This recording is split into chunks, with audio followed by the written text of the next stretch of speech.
Okay, let's unpack this. Imagine stumbling upon, like, a hidden digital space, but instead of treasure, it's filled with tens of thousands of really disturbing images, all made by AI. Yeah, and not just disturbing, but potentially illegal stuff, too. Exactly. We're talking images that seem to depict child abuse, um, manipulated pictures of famous people like Ariana Grande, the Kardashians, Beyonce, but made to look like kids in really explicit ways. And then just regular adult pornography, too, right? Plus that whole face swapping angle. Yeah, where it looked like real people's faces might have been put onto other bodies. And this whole trove, it was just sitting there in an unprotected database. No password, no encryption, nothing. Right. A security researcher, Jeremiah Fowler, found it back in early March. It was linked to a company in South Korea, GenNomis, and its parent company, AI Nomis. They had tools for making images, chat bots, that kind of thing. And what happened when they were found out? Well, Fowler told them, but then a news outlet contacted them about it, and poof, their online presence just vanished pretty quickly. Hmm, interesting timing. So today, we're doing a deep dive into this whole situation. We want to understand, how easy it is to create this kind of harmful content using AI and what the bigger implications are for everyone. It really raises some serious questions. Definitely. And just a quick heads up for everyone listening. The insights we're sharing are based on research and analysis from various sources. This deep dive aims to give you an overview.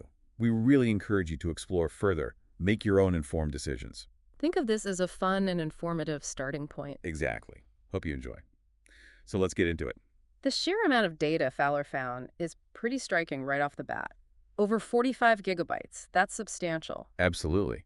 And it wasn't hidden away. Jeremiah Fowler, the researcher, he just stumbled upon it during his routine work. Hmm. Found this database wide open, like you said, no password, no encryption. Just accessible to anyone who happened to find the address. Precisely, like leaving your front door unlocked with, really sensitive stuff inside. For that volume of data, especially containing potentially illegal material, to be unsecured, that's a massive oversight, a really big deal. It really is. Fowler was, understandably, alarmed, particularly about the images that look like CSAM child sexual abuse material. That's the current term, yeah. Right. So he did the responsible thing. He immediately reported it to GenNomis and AI Nomis, pointing out the illegal content he'd found. And their reaction. Well, Feller did say they secured the database pretty quickly after his report, blocked access, Yeah. but silence. They didn't reply to him, didn't acknowledge his findings at all. That seems odd. You'd expect some communication. You would think. It wasn't until, like we mentioned, a media outlet reached out for comment that their sites were suddenly taken offline within hours. So they reacted once the media got involved. That suggests they knew it was serious. It certainly raises questions, doesn't it, about how seriously they were taking the risks or if they were even fully aware of what was being generated on their platform. Mm, Fowler reporting it should have set off major alarm bells internally, you'd imagine. definitely. It highlights a potential disconnect between, rolling out powerful AI tools and having the right safety nets in place. So let's talk more about the actual content. What was in those 45 gigabytes? The most disturbing, as we said, was the AI-generated stuff appearing to be CSAM. But it wasn't only that, right? There was other explicit content, too. Correct, and a lot of pornographic images involving adults as well. So it shows the technology was being used for various types of explicit material. Which just demonstrates the breadth of potential misuse ethically and legally. And then there were those manipulated celebrity images. Ariana Grande, the Kardashians, Beyonce, but de-aged, made to look like children in explicit scenarios. That's incredibly unsettling. Taking a real person's likeness and twisting it like that, yeah, it's deeply problematic. Fowler also noted finding AI images of young girls who were fully clothed. Now, with those, it was apparently harder to tell if the faces were entirely AI-generated or perhaps based on real photos. That adds another layer of concern. That ambiguity blurs lines. Was it purely artificial, or was there some link, even indirectly, to real individuals being exploited? Exactly. And then there was the potential face swap element. Fowler mentioned seeing what looked like ordinary photos of real people in the database. And the suspicion is. The suspicion is those faces were being used, potentially lifted from those photos, and then digitally grafted onto AI-generated nude or sexualized bodies. Which brings us squarely into the territory of non-consensual pornography, or deepfake porn. A serious violation of privacy and potentially causing immense harm to the individuals targeted. Absolutely. The lack of consent is key there. It's using AI to create incredibly damaging depictions of people without their permission. Okay, so that's the disturbing content. What about the company itself, GenNomis? How did they present their services? Well, their website, before it went dark, advertised a range of AI tools. You can generate images from text prompts, upload an image and alter it with text, do face swapping, remove backgrounds, even turn video clips into still images. So, pretty standard but powerful image manipulation tools, easily accessible. Right. And their tagline was telling. It invited users to generate unrestricted images and videos. And an older version of the site apparently even explicitly mentioned creating uncensored images. Unrestricted, uncensored. That kind of branding definitely sets a tone, doesn't it? It almost invites pushing boundaries. It does. But here's the contradiction. Their actual user policies supposedly required respectful content. Oh, so they did have rules. Apparently, Oh. they specifically prohibited things like explicit violence, hate speech, and, using that outdated term, their community guidelines banned child pornography and other illegal activities, threatening account termination. The contrast between the unrestricted marketing and the stated rules is stark. And using the term child pornography instead of CSAM. Yeah, it suggests they maybe weren't fully up to date on best practices or the seriousness of the issue.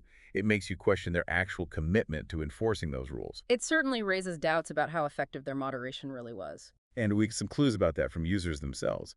On the site's community page, people were actually complaining about prompts being blocked. Blocked for what? Well, some couldn't generate images of adults having sex. Others mentioned getting flagged for what they called non-sexual dark humor.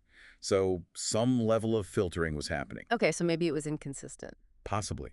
One user even worried aloud that all the NSFW not safe for work content might attract law enforcement. These snippets suggest maybe the moderation focused on more obvious things, while the really harmful stuff, like the AI-generated CSAM Fowler found, slipped through. That seems plausible. An inconsistent system might catch some things but miss the more insidious content. Which brings us back to Jeremiah Fowler's main point. He basically said, look, if I could access these horrible images just using a web address with no security, it proves they didn't have adequate blocking in place. Yeah, his discovery itself is evidence of a failure in their systems, if a researcher can find it that easily. Then potentially anyone could. It wasn't properly secured. Okay, let's widen the lens a bit. What are experts saying about this kind of situation? Well, Claire McGlynn, she's a law professor at Durham University who focuses on this area, online and image-based abuse. She said this case unfortunately highlights that there's a real, disturbing market for AI tools that enable abusive image creation. A market for it? That's chilling. It is. She emphasized that creating, having, and sharing CSAM isn't rare, sadly. It's driven by individuals with harmful intent.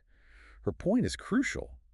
The tech is a tool, but it's the demand and the intent behind its use that's the core problem here. Right, the technology enables, but the motivation comes from elsewhere. Then there's Henry Adger. He's an expert on deepfakes, those super realistic fake videos or images made with AI. Often used for non-consensual porn or disinformation, yeah. Exactly. Adger pointed out the obvious contradiction between that unrestricted branding GenNomis used and the potential for creating illegal, harmful stuff. He also found it interesting, maybe surprising, that this English language site promoting unrestricted AI images was linked to a South Korean company, especially since South Korea has had its own significant problems with deepfake abuse and has actually implemented countermeasures. That is an interesting observation. It shows this is a global issue, not confined to one region. And maybe lessons weren't learned or applied from South Korea's own experiences. Jader also really stressed the need for responsibility across the entire ecosystem. He's talking legislators, tech platforms, hosting companies, even payment providers. Everyone has a role to play. Yes. He argues they all need to be involved in preventing the creation of non-consensual imagery. It can't just fall on the AI tool creators alone. It needs a multi-pronged approach: laws, platform accountability, cooperation. That makes a lot of sense. A complex problem needs a comprehensive solution involving all stakeholders. And then there's the Internet Watch Foundation, the IWF in the UK. Their interim CEO, Derek Rahill, shared some really stark data. He said the number of web pages they've found containing AI-generated CSAM has more than quadrupled just since 2023, and the images are getting increasingly sophisticated, more realistic. Quadrupled in about a year. Wow, that's explosive growth. And increasing realism makes detection harder. Precisely. The IWF also found that criminals aren't just using these tools, they're actively developing their own methods to create AI-generated CSAM quickly and at scale. So they're innovating on the criminal side too. Yes. Ray Hill's bottom line was blunt. Right now, it's just too easy for criminals to exploit AI for this purpose. The fact that they're developing bespoke methods is really alarming. It's an arms race, essentially. A deeply disturbing arms race. It highlights the urgent need for better defenses and proactive measures. And one final piece of the puzzle, the prompts. Remember, Fowler said the database contains some of the text prompts used to generate the images, though no user data. What did the prompts reveal? They offered a pretty grim insight. Keywords like tiny and girl were common. There were also descriptions of sexual acts involving family members and prompts detailing sexual acts with those celebrities who were depicted as children. So direct evidence of the harmful intent behind the image generation. The specific wording itself is deeply troubling. Absolutely. And for Fowler, seeing these prompts reinforced his conclusion: the technology has simply outpaced the guidelines and controls. The tech moved faster than our ability to manage it safely. Right. He pointed out the obvious. Child explicit images are illegal, period.